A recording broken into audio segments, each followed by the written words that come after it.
Solid North pa rin tayo mga Besho Waps. Dito naman makikita ang windmills. Napakaraming windmills na nakita ko dito. So, puntahan natin ang Bangi Windmills, isa sa mga pamosong tourist spot dito sa Solid North. Ayan, oh. Ang lalaki. Amazing. Lalaki, oh. Parang, ang laki din. Una, pupunta namin, medyo not so good yung panahon. Pero, naging blessing din.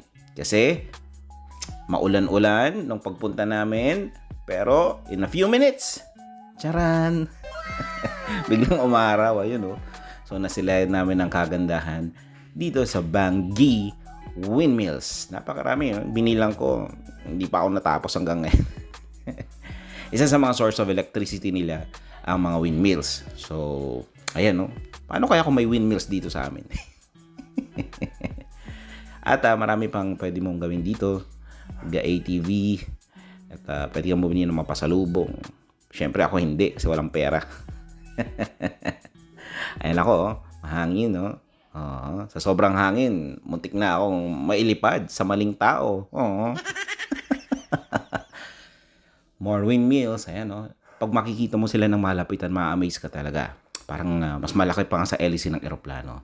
So, yan ang experience ko dito sa Solid North. Again, belated Merry Christmas sa inyong lahat. Woo! Have a great day!